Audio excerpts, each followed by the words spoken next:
A public health bill addressing emergency room staffing failed to pass committee today. Yeah, we're talking about Senate Bill 297, which would require hospitals to report their staffing of physicians to the Alabama Department of Public Health. ABC 3340's Austin Pratt was in that meeting and spoke with the bill's sponsor after the fact. And Austin, what was the goal of this bill? Shanti, Senator Larry Stutz addressed the lack of resources in emergency room and the impact on their ability to serve with a pair of proposals. The first would have required a physician to be on site and present as long as the emergency room is open, and the second would require staffing data to be posted publicly. However, both proposals have now been shot down in committee.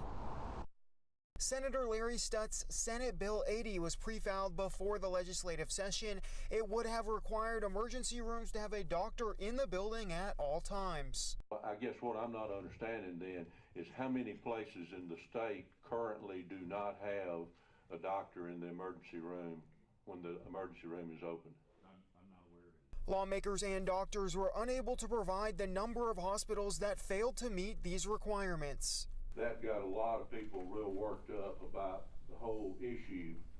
So what I came back with was a bill that would simply require them to keep the data, and let's see if there's a problem over the next year. As Senate Bill 80 was sidelined, Senate Bill 297 was introduced. It would require hospitals to report their physician staffing in emergency rooms to the state, as well as display it on their websites and in waiting rooms. Most of the committee raised concerns with this bill. You're a doctor. I think your first obligation is to do no harm. I think this is going to do more harm to people and really tie their hands to not be able to continue to provide the service that they do. My problem is how do these rural hospitals fund that when they're struggling?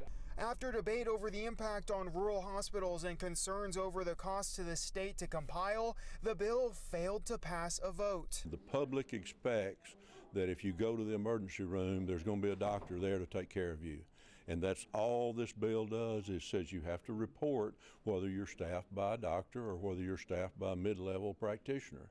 And to me, I honestly don't understand how anybody can be against collecting the data. I asked Senator Stutz after the meeting about his colleagues' reaction and decision on this bill. It came out in the discussion. I tried 4 different times to meet with them to talk about the issues. I was told everything from 0 to 14 to 25 to 30 emergency rooms in the state would be affected. So what was it? I asked Senator Stutz if he expects any more work or movement on these hospital staffing bills, or if he plans on coming back with more legislation this session. He tells me he's unsure at this time. Live in Montgomery, Austin Pratt, ABC 3340 News.